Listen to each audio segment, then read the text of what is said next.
The folks at Rad Power Bikes have a lot in common with what we do here at the War on Cars. Just like us, they believe in a world where it's easier for more people to live life without ever having to own or drive a car. CEO Mike Radenbaugh, he talks about it all the time. He wants Rad Power to be the e-bike for people who are waking up to the fact that they don't need a car for every last trip. As North America's leading electric bike brand, Rad Power Bikes has affordable e-bikes for every kind of rider, whether you're commuting to work, running errands, or just getting some exercise. Rad Power Bikes are built for anything, and they're priced for everyone. Also, they're a lot of fun. So visit radpowerbikes.com to find the right e-bike for you or for someone in your life who wants to spend less time in a car. There are plenty of bikes in stock for the holidays, and shipping is free. Again, that's radpowerbikes.com, transforming the way we move and helping to win the war on cars.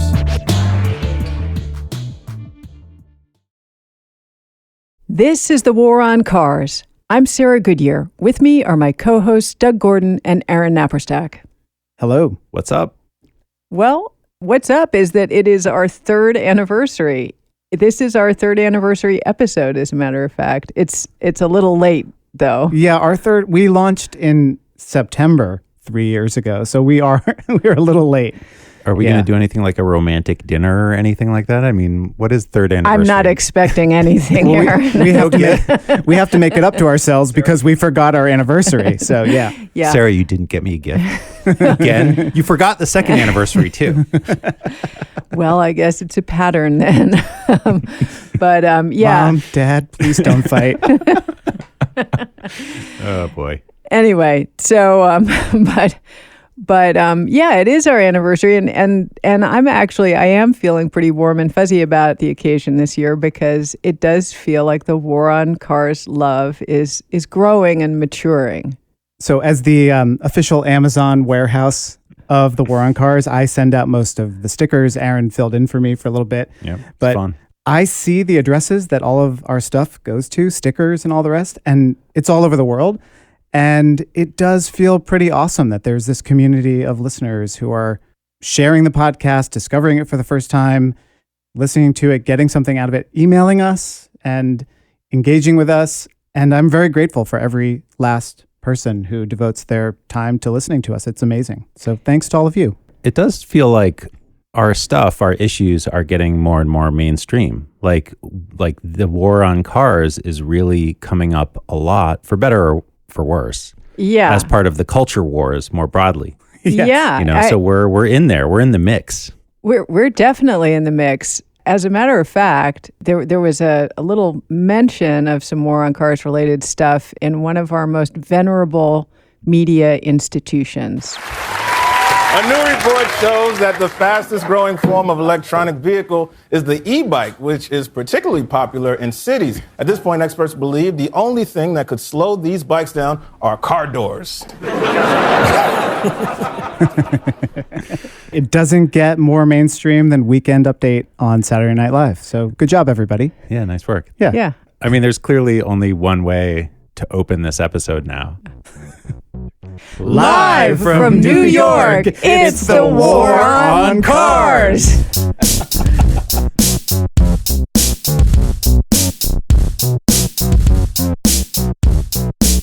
Okay, so here we are. We are not live, but we are in New York, and we're ready to mark our third anniversary by opening the best present of all, actually, which is the voicemail memos from our listeners. But first, we have a little gift that we'd like to give you.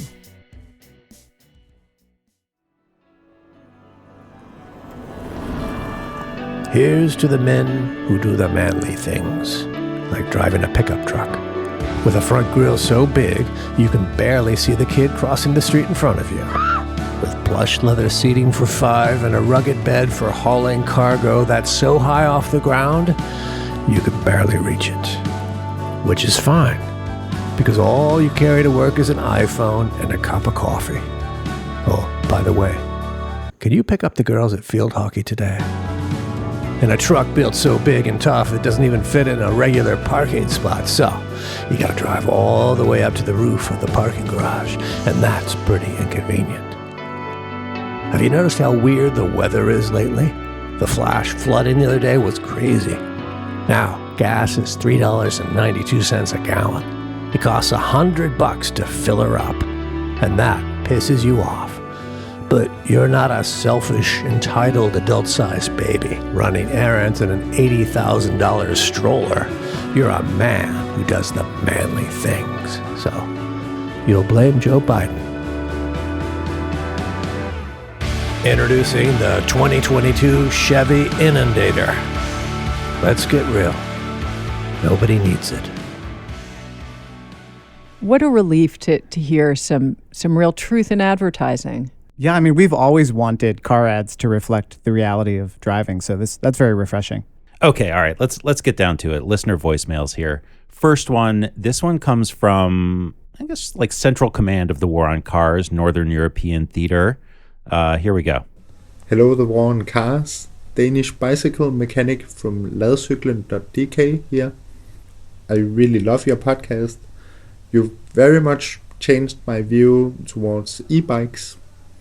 I like how you talk about traffic violence rather than just talking about accidents. And I also liked your episode about the bike paths in Copenhagen, although there's still way too many cars around here in Copenhagen. Thank you so much for an amazing podcast.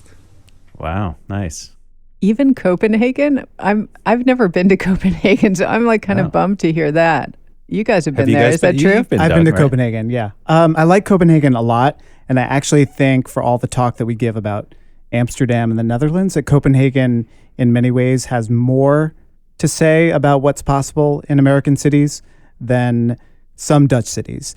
It's got a pretty sprawly area around the historic core, the really wide streets, lots of drivers, lots of traffic, and the infrastructure looks a bit more like it fits in an American context. So when I rode around there, I felt super comfortable and felt like kind of you squint your eyes, you can see Brooklyn or Pittsburgh or any American city.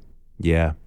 Copenhagen is one of my favorite places to visit. I've been a couple times now, and I totally agree with what you said there, Doug. It does actually feel like the streets do feel kind of American. Like you can imagine these really bikeable streets being in an American city, in part because there are a lot of cars. And one of the things that they do there that's really smart is they just really manage parking tightly. So, if you don't have a place to put your car, it's basically pretty hard to have a car in Copenhagen. But people do have cars, and they've designed streets in a way that when we were there for the summer with our kids, when they were only like 7 and 9 years old, they could both bike throughout the city all hours on their own bikes. And it was amazing, like the sense of independence and freedom that the little guy had, especially. It was that was the first city he ever biked in. And it was really spectacular. Bums you out when you come back here and you're just like, okay, now you can't do that anymore. I think early in the War on Cars, in one of our first episodes, we talked about Copenhagen syndrome, which is the feeling you get when you come back from a trip abroad and you have to deal with American infrastructure, whether it's trains or streets or whatever. Yeah. I felt it acutely when I came back. So anyway, thank you to Pelle for, if that's how you pronounce his name, for the voice of Denmark there. What town was he from again? It says in our transcript, unintelligible Danish place name. So I'm going to figure it out. I'm going to look it up. I want to learn how to say that. Yeah. It's definitely something I'm going to work on. Maybe by the time we have protected bike lanes in New York City, I'll get your Danish accent down. So we really appreciate the listener love. And the thing about love is that sometimes it does get a little complicated, especially as relationships develop and mature. And this next voice memo from Kristen in Boston, it asks a kind of delicate question. Hi, this is Kristen from Boston, Massachusetts. Just had a question for you. We used to have 2 SUVs. Since my kids started biking to school, we consciously got rid of one, but we still do have one. What are your thoughts on wearing a War on Cars shirt, but also owning a giant car. I take the train to work, but I do drive the car at times. So is this a baby step or is it hypocritical? Appreciate your thoughts. Thank you. Oh, that is a great question. Thank you, Kristen. But I think before we answer that, we are going to hear a word from our sponsor, Cleverhood, with a little info about a discount. It's never too dark and rainy outside when you've got the right gear. That's why we here at the War on Cars all wear Cleverhood. Cleverhood makes rain gear for people who walk and ride bicycles. Their capes and anoraks look great and they keep you dry. And reflective details keep you visible when you're walking and biking at night. Cleverhood also donates 5% of revenue to advocacy groups working to create safer, more livable, and equitable streets in cities around the U.S. For 20% off of all of Cleverhood's gear, go to cleverhood.com/waroncars. Enter coupon code HOLIDAYRAIN when you check out. The sale runs through December 31st. Again, that's cleverhood.com/waroncars. Coupon code HOLIDAYRAIN. Good through the end of the year. Okay, so quick recap. Kristen from Boston got rid of one car, but she still has one huge car, and she likes to wear her War on Cars t-shirt in the car. Is it hypocrisy or is it a baby step? Or is it a hypocritical baby step? I will just say I like it. I like it. I think like it's a the huge idea of the victory car. in the War on Cars, I think so. to be honest. Yeah, I mean, the world doesn't need another guy like me running around with a War on Cars t-shirt who doesn't own a car. The world needs more car owners joining the War on Cars. Yeah, I agree. And I think that wearing your War on Cars t-shirt while you're driving your SUV, and like especially if maybe you're going to pick up your kids at something or drop them off and some other parents might see you getting out of your SUV sporting some War on Cars gear, just think of the conversations that could start. Yeah, I mean, I think this is great because, right, like most of the country, it is not possible to go car free, but we can start shifting trips to other means, to e-bikes, to regular bikes, to walking. And if you can go down from 2 cars to 1, that's a huge victory. That's a huge savings for yourself, all the money that you can spend on other stuff, all the space that is freed up for other uses. So that's where we're going to win the war on cars. It's not eliminating cars. It's not the freak out over banned cars. It's reduce cars and the amount of times you use them. To me, that's the thing is there's this sense sometimes when people hear the war on cars or they see, hashtag ban cars, our favorite hashtag, there's this very like absolutist sense that like we must eliminate all cars immediately. And well, that's impossible. That's never going to happen. But why not hashtag ban cars on this particular road for a few hours? Why not, a war on cars where you just wage war on one of your cars? You keep that one and you get rid of one. These are these are incremental improvements, like just cutting down the amount of cars, cutting down the number of trips, starting to substitute trips in your own life from car to transit or bike or walking. That's good. That's the war on cars. Kristen has reduced her number of cars by 50%. That's pretty bad. darn good. So, Kristen, we are with you. You are with us, and it's all going to work out. And who has more credibility than a person who stands up at a meeting and says, well, I own a car, but I want my children to be able to walk and bike to school safely. That's great. More of that, please. You get out there in Newton or Medford or Somerville. I think she's in Boston proper. Cambridge. She's in Boston proper. All right? Yeah. Okay, yeah. We're going to let Doug handle the Massachusetts accent. Yeah. I was born in Watertown. Okay, so our next voicemail concerns one of our favorite Bike Lash talking points. Hello, War on Cars. This is Michael Owens. We know that there's a lot of success out there in car-free plazas and non-car transit, but every city all over the U.S. keeps having the same debates about loss of revenue for businesses, parking spaces, and yet the data is fairly clear that these arguments don't hold water. Why do we keep having to repeat this instead of spreading examples place to place quickly? We don't have much time to make this better. I like the urgency at the end of that question because I totally agree. Like we cannot have the same fights over and over again. This is a case where I think facts as so often is the case, that facts don't actually make any difference. Data doesn't actually make any difference. It's about emotion, right? That people have an emotional response when things change. And this is where I think you need political leadership. And you need elected officials and planners to, if they've been put into office promising to have a certain kind of solution, that they stick to it and don't just cave in to the one guy on the block who's making a noise. I think the best example is City Bike here in New York. When they launched City Bike in 2013, they didn't start with 5 stations and fight it neighborhood by neighborhood and have the same fight over and over again. They just said, we're putting in 200, 300 stations. This is how it's going to work. You can have some input over where that station goes, maybe this side of the street versus that side, but they just went big and suffered through a few weeks of bike lash, and then it was a huge success. And I think the problem, here in New York, or where Michael is, where everybody is that city agencies fight the same battle on one street that they fight on the next street, and then they fight it on the next street, and there's no accumulated knowledge or wisdom. And they lack the courage to look at the people on the next street and say, yeah, the folks on the last street had the same problem. That didn't happen.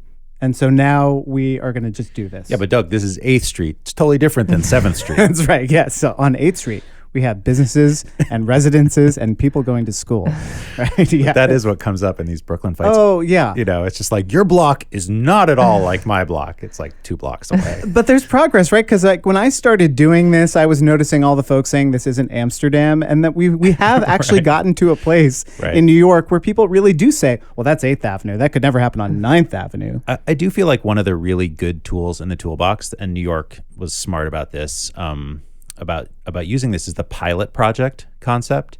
So when these things are just abstract, when it's just people fighting at a table in a church basement, it's really easy for things to get heated and emotional and just completely out of control. Like, people's imagination just kind of goes wild, or whatever other issues people are having with whatever other changes are taking place in the neighborhood, these things come up. If you can get your city government agency to do a pilot project, just put a test of the new bike lane, of the new transit way, whatever it is, try a test. Do it with temporary materials. Do it cheaply and quickly. Do it in a way where if it doesn't work, you can scrape it right off the ground and restore it to the car sewer it used to be.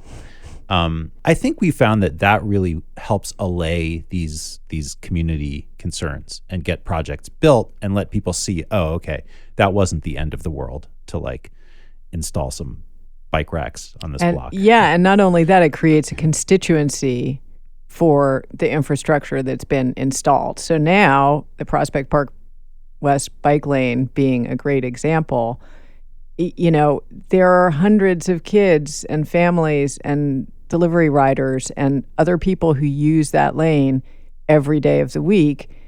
If somebody came along and tried to take it out, then you would have a fight, right? Totally. Because people see it and they like it and they use it. I also think you just have to work with all deliberate speed.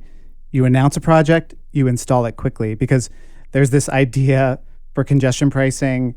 I'll put a link to it in the show notes, that there's something called the Valley of Death. That the longer you delay implementation of a project, the longer NIMBY fears get thrown in, the more opportunities people have to file stupid lawsuits and, exploit environmental review laws and all the rest. You just have to get the project in. And you said, get the pictures of people on bikes using it, of happy kids going to school, of delivery riders being safe while they're doing their jobs.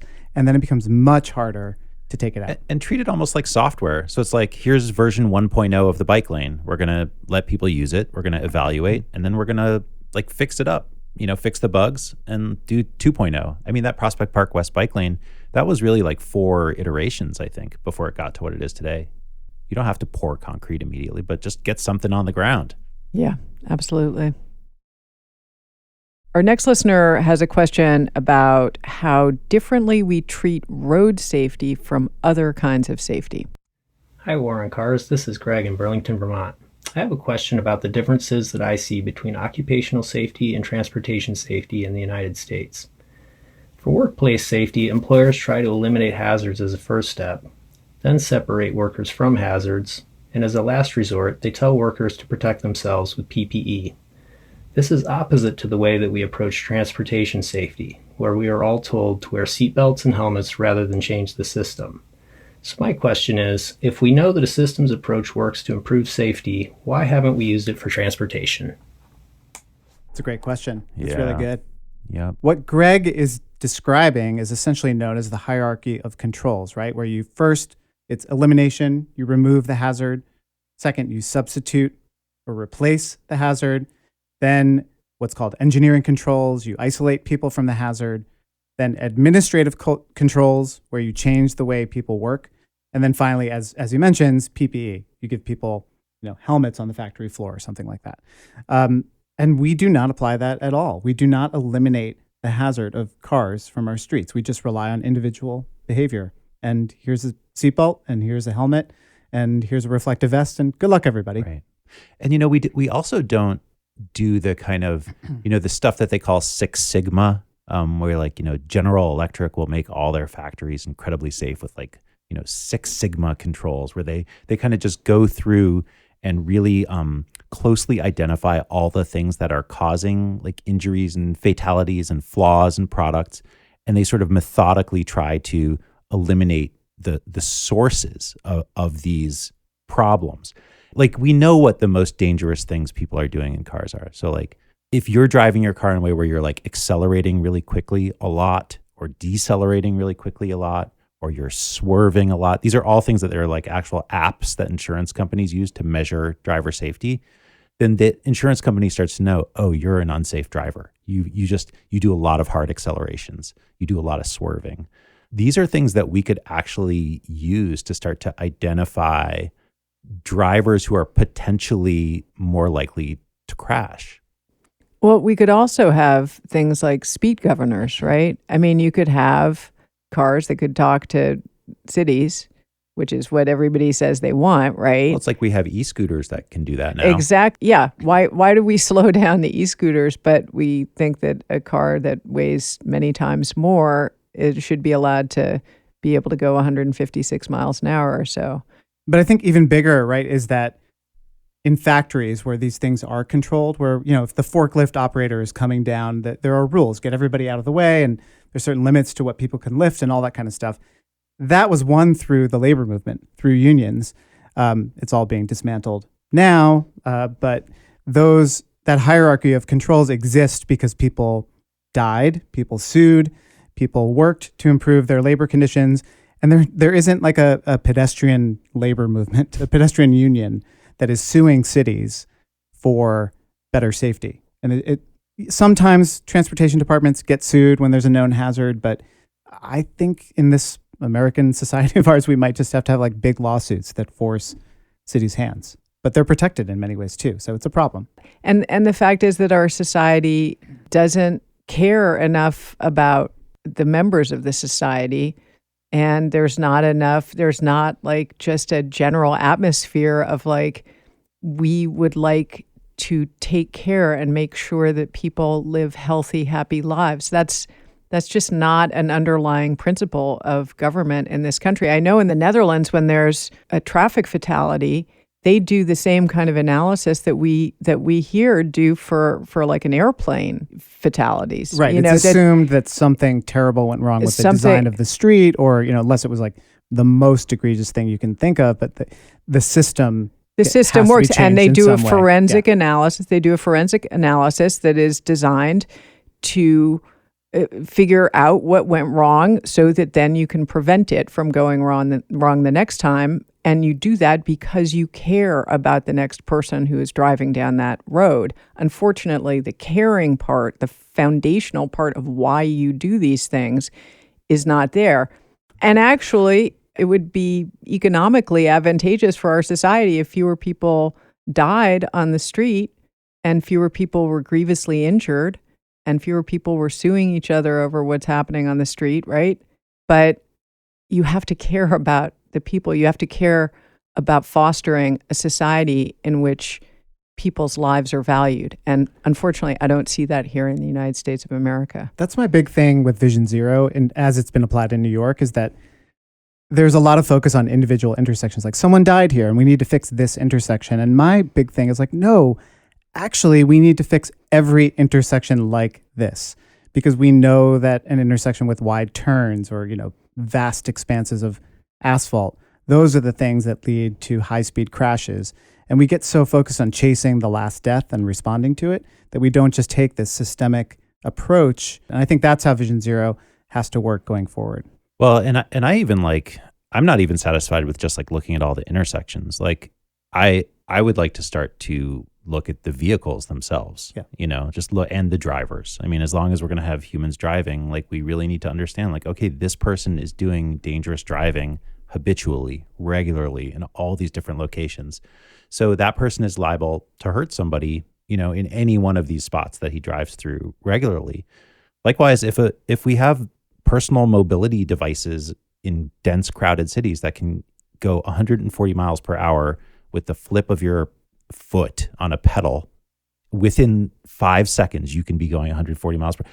That is inherently not an okay form of mobility in a city. Like that's like all the streets would be fine if we got those things out of the city. Well, that gets to the hierarchy of controls where you have to substitute the hazard with something else. So let's have it all be e-bikes and cargo bikes and things like that can deliver our Amazon packages instead of tractor it's trailers. and it's right there. It's like the new technology for personal mobility is kind of sitting right there now. And also obviously transit and old technology like bicycles. I mean, we don't need to live like this. Yeah, exactly. And speaking of low technology and old technology vehicles that are quite efficient and useful, Amy in DC has some thoughts about a form of transportation that she doesn't think gets enough respect. Hi, Warren Cars. This is Amy from DC, and I have really enjoyed listening to your podcast. And perhaps partly inspired by it, we recently bought an electric cargo bike that has been a blast and cut down on car trips. But the wheeled vehicle we actually use the most isn't a bike or a car or an electric scooter. It's a stroller.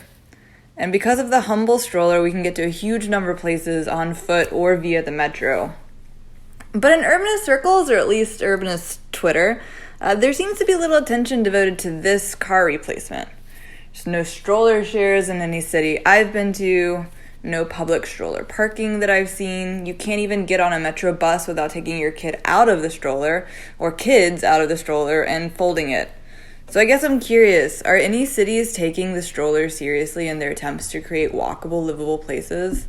And are any stroller companies taking their role seriously as serving as car replacements? If you have any thoughts on this, I'd be interested to know. Thanks. That's such a good one. Yeah, it really is. I mean, boy, when I had a stroller-age kid, I really loved my stroller. Like, I had deep feelings about it. But it's true that, if you have stuff in the stroller, because you can use it to carry your groceries or your supplies or whatever it is, you shouldn't have to fold it. It should be easy to get around with the stroller, right? Yeah, I mean, my kids are not too far out of stroller age. My youngest is 8, so it's within recent memory that he was still in a stroller. And man, what a pain in the butt when the bus would come and you'd have to fold your stroller, pick the kid up, put a shopping bag on one arm, and get on the bus. And I get it, it's crowded and the space needs to be prioritized for everybody who needs it. But there are cities that allow you to bring an open stroller on transit. I have a Streetsblog article here that says Seattle, they changed their policy in 2015 to allow kids in open strollers, provided there aren't people with disabilities using it. Chicago, the CTA, allowed open strollers in 2003. Same criteria. It has to be in the space for people with disabilities as long as nobody else is using it.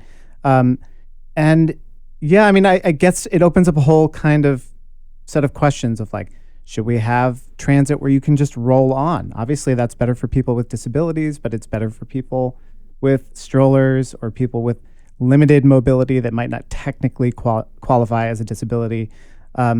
It makes life easier for caretakers in cities if you can just roll everywhere with your kids. That's like the Transmilenio in Bogota, when we went down to visit that, it's like all of the bus vehicles line up with a platform. So you're never walking up steps to get into the transit vehicle. You can really just roll on. And it did make it much easier for people in wheelchairs, people pushing strollers, people with like grocery carts. It was much, much better than what we have, where like everybody has to walk up a set of steps. They also have like pre-boarding, fare payment. So like you're not just like waiting in line to like pay on the vehicle. You pay before you get to the platform. Much, much better. Yeah, and there are transit systems around the world that have elevators going to subways as well, so that you can actually, New York. So you don't have to do what you were describing. Yeah, right, running down the stairs with a kid in your arm. Right? Yeah. Do you guys remember? Because so I guess we pushed strollers for probably like 6 years. Yeah. With 2 kids, like about 2.5 years apart. And I remember like one of the things that was the most shocking about pushing a stroller was like the hostility you would sometimes get. Just like, how dare you hogging up the whole sidewalk with your 2 kids on a stroller? And we even had one of those strollers where the kids were like vertically aligned. Mm-hmm. So we weren't even taking up that much space on the sidewalk. And my thought was always just like, you realize like the alternative to this is being in a frickin' car, right? Like I'm only taking up the amount, like we are 3 human beings being incredibly efficient right now. Yeah. Do you really want me to be in a car instead? I also don't, and we're in Park Slope right now. I don't have a whole lot of sympathy for people who complain about kids and strollers in Park Slope. Right? Like you moved here and you knew that this was like the epicenter of that. So be quiet for a moment. Yeah. I think the other thing that Amy's talking about, I know so many parents who got radicalized into the war on cars only when they started pushing a stroller, because the stroller is low to the ground. It's in front of you. Drivers are not looking at it. If they see you, they might buzz you too quick and you have to pull the stroller back. So, there is this whole big constituency of people who might join the war on cars, like, because, look, you don't have to be a parent to join the war on cars, but like, it doesn't hurt, right? Yeah, absolutely. But there is no stroller advocacy. There should be some organization. I also like the idea, honestly, of accessibility. stroller share. I'm really into this Stroller idea. share is No, because genius. it was such a pain in the butt. Like when we would go to the airport, you'd have to put the stroller in the back of the car, then you'd have to take it out, then you'd have to check it, then you'd have to get it on the other end. You know where they do it sometimes is at amusement parks. Yes. Yeah, so it can be done. Amusement parks often have the best transit of any town around. Exactly, Yeah. and walkable too. Yeah. Yep. Okay, here's another voice memo. This one is from Tom Lent from climateaction.center. And he wants to know if it's time to step up the intensity in the war on cars.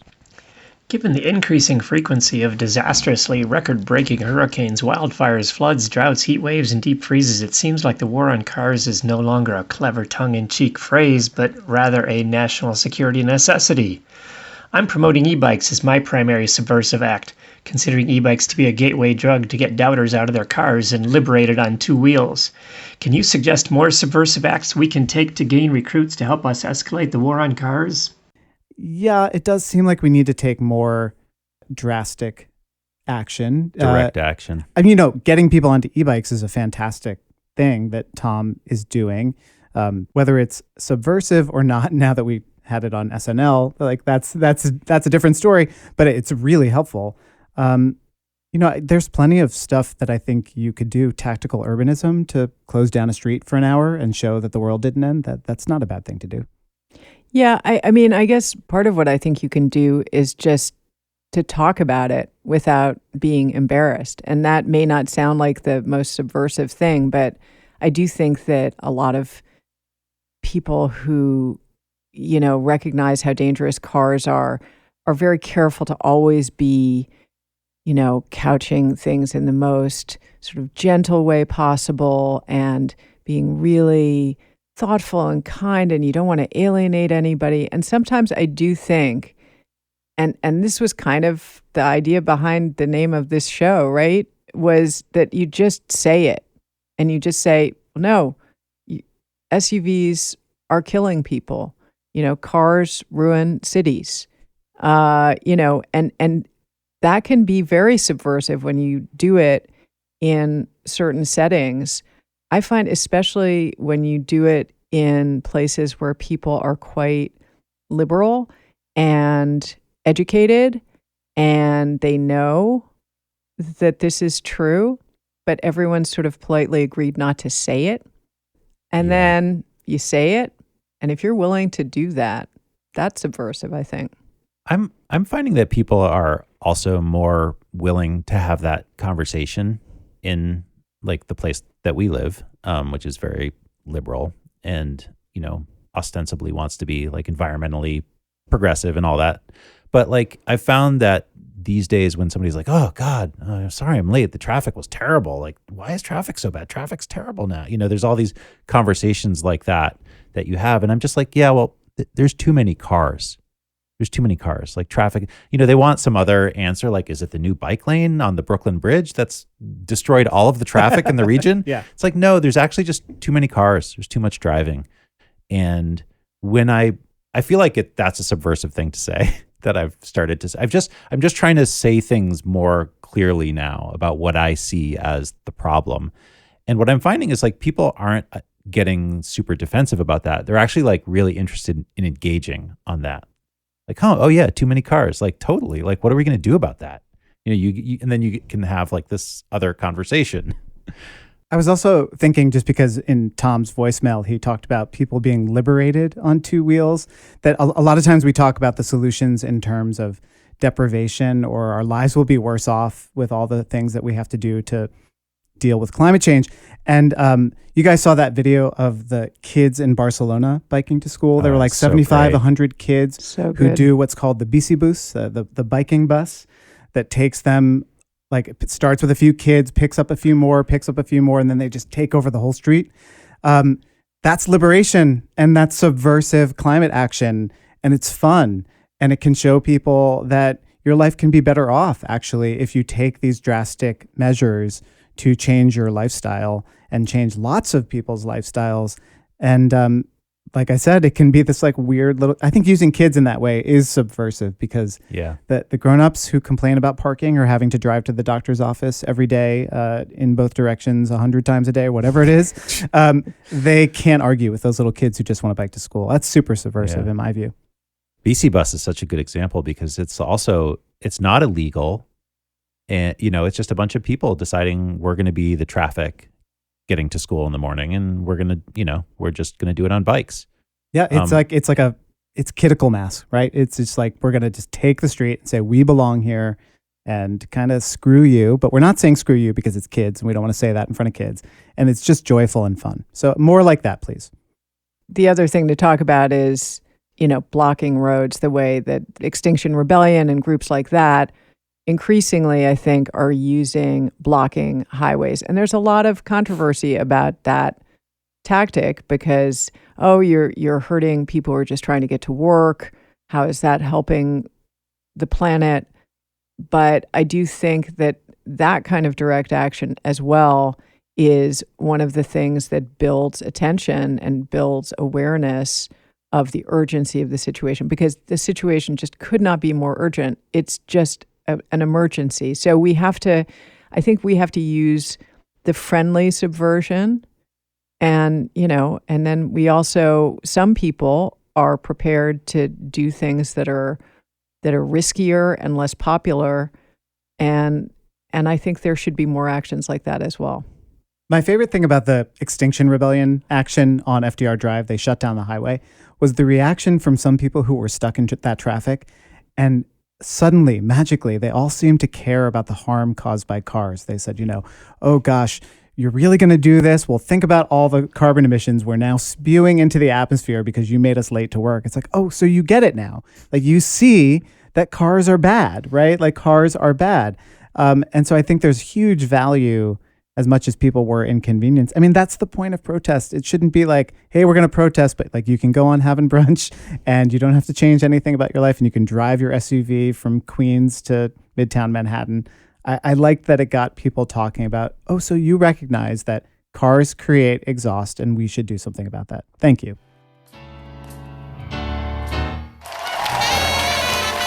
Okay, that's our show.